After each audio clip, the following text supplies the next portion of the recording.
Iyi nkuru irababaje cyane mu muryango wa Pasiteri Gasana kubura abasore babiri mu gihe gitoya cyegeranye. Uyu witwa Claude yapfuye mu mpera z'umwaka ushize mu kwa 11, none undi musore witwa Thomas nawe wari usigaye nawe yitabye Imana muri uku kwezi kwa 4 mu ntangiriro zako. Uyu muryango wa Pasiteri Gasana reka tubihanganishe, babuza amaboko, asigiwe igikomere gikomeye, ariko nsabye Kristo wenyine gusa kugira ngo amwihanganishe kandi akomeze uyu muryango muri rusange.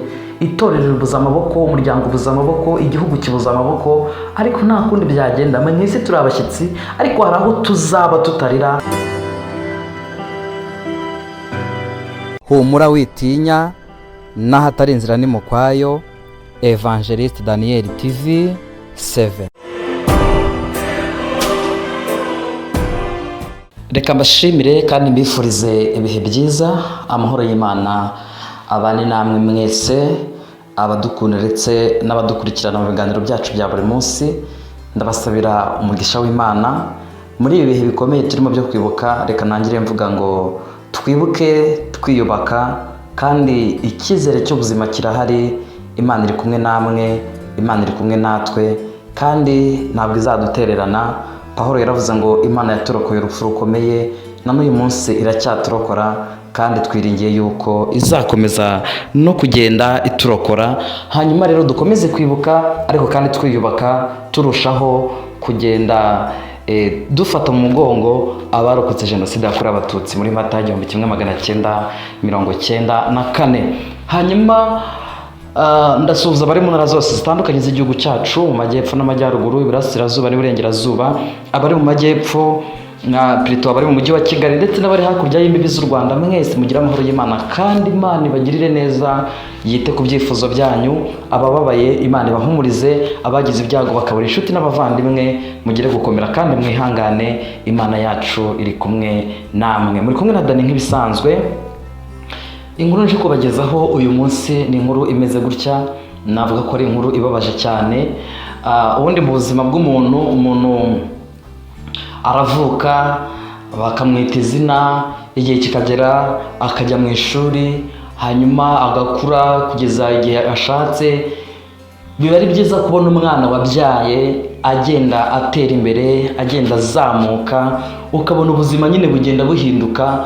Mbibutse ko umubyeyi yaba yashyizemo imbaraga nyinshi kugira ngo arere umwana kure, agere ku rwego atangira kwimenyera ubuzima, avuga ngo nyine iki n'iki, atakikibaza ababyeyi. Umubyeyi biba byaramusabye imbaraga nyinshi, kurera nyine bisaba imbaraga nyinshi. Impamvu mvuga ibi ngibi ni uko narezwe, kurerwa kwanjye rero nzi mvune umubyeyi cyangwa se ababyeyi bagize kugira ngo tubashe kugera aho tugeze uyu munsi. Impamvu mvuze ibi ngibi ni inkuru ibabaje yo mu muryango wa Pasiteri Gasana. Yari afite abasore babiri, reka mvuge gutyo, harimo uwitwa Thomas ndetse na Claude. Abo bombi bari abasore bakuru rwose, abasore bashimishije, banejeje ababyeyi, bageze ahantu haryoshye, ariko ntabwo byabaye ngombwa ko ubuzima bukomeza, ahubwo Imana yarongeye irabisubiza. Nk'uko mubabona kuri screen zanyu, murabona ko ari abasore beza b'igihagararo, abasore bari bamaze kugera ahantu batangiye kumenya ubuzima ku giti cyabo, batangiye gushakisha, amashuri barayize. Uyu witwa Claude we yakoraga mu mujyi, ngira ngo abantu bakora downtown baramuzi, yacuruzaga inkweto, abantu benshi bari bamuzi cyane. Ari umusore mwiza ndetse witonda, nyine umwana uvuka mu batambyi. Ariko umwaka ushize mu kwezi kwa 11, mu mpera z'umwaka washize, nibwo humvikanye inkuru mbi yuko uyu Claude yapfuye, agapfa azize impanuka. Claude ni uyu nguyu mubona usa nk'uwiraburaho, ufite ubwanwa, niwe Claude, niwe wabanje gupfa mu mpera z'umwaka washize mu kwezi ngira ngo kwa 11. Ni inkuru yababaje abantu benshi, ibabaza umuryango muri rusange, ariko ntabwo byarangiriye aho ngaho. Satani nyine yakomeje kugenza uru rugo ku rwego rukomeye. Bari basigaranye uyu musore wundi witwa Thomas. Tomasi yararize kaminuza, yarangije kaminuza ameze neza rwose, ubona ari umusore ugeze ahashimishije. Kandi ku babyeyi mwabyaye murabizi buryo ki iyo urera umwana ukabona umwana arakura, ukabona umwana aragenda atera imbere, nta mubyeyi n'umwe bitashimisha keretse uri umubyeyi gito, ariko ubundi umubyeyi wese ufite ubumuntu anezezwa no kubona abo yabyaye bagenda bazamuka, anezezwa no kubona bagenda batera imbere umunsi ku munsi. Uyu Tomasi nawe rero muri uku kwezi turimo kwa kane nibwo nawe Imana igize gutya iramwisubiza. Ni igikomere gikomeye, we bavuga ko yishwe n'uburwayi, ariko ni igikomere gikomeye ku muryango wa Pasiteri Gasana, ni igikomere gikomeye ku babyeyi b'uyu musore, ku nshuti ze, abo biganye, abo babyirukanye, abo babanye.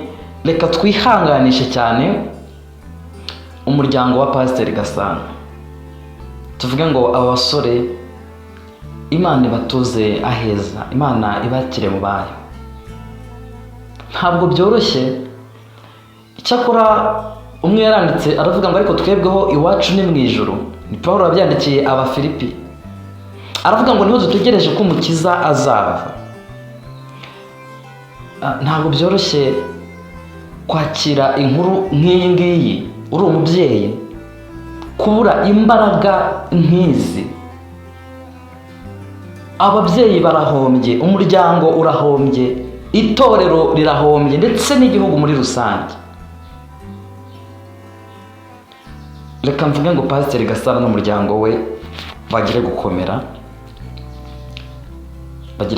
kandi bihangane, nta kundi byagenda. Iyi si dutuyemo niko imeze, iyi si dutuyemo iratubabaza, iyi si dutuyemo idusigira ibikomere, ariko Kristo niwe wenyine ufite ubushobozi bwo kutwomora. Kristo niwe wenyine nsabye kugira ngo yomore ibikomere, kugira ngo ahumurize uyu muryango wa Pasiteri Gasana, kuko barababaye cyane. Kandi igituma babara uyu munsi, igituma bababaye kirumvikana. Kubura umusore umwe mu mwaka ushize mu mpera zawo, mu ntangiriro z'uwundi mu kwezi kwa kane ukabona undi musore nanone, ni ukuri birababaje cyane, birababaje. Ariko kandi nta kundi byagenda. Ibi byose nyine bigomba kutubaho, kubera ko mu isi turi abashyitsi, mu isi turacumbitse. Isaha n'isaha icumbi iyo uririmo, igihe kiragera nyine icumbi rikarangira. Uyu umuntu ari mu icumbi aba ameze nk'uwateze lift. Iyo uri mu modoka itari iyawe, burya isaha n'isaha bagusohora bakinjizamo uwo bashaka, kandi ntabwo basakuza ngo uvuge ngo ese ko munsohoye. Bafite uburenganzira bwo kugusohora mu modoka yabo. Rero mu isi turi abashyitsi n'abimukira, ariko twebwe iwacu ni mu ijuru, ni naho dutegereje umukiza ko azava. Amarira twaririye inaha, imibabaro n'agahinda twagize turi muri iyi si, ndabizi neza ko Imana izaduhoza, Imana izaduhoza, Imana izaduhoza, Imana izaduhoza. Ngo Yesu azafata umwitero aduhanagure amarira. Abacu twabuze tukababura tukibakunze, hari igihe kizagera twongere tubonane. Biradusaba ikintu kimwe, twe tukiri bazima, wowe ugihumeka, agaciro kuba waramutse, uhe agaciro kuba wowe ukiri muzima.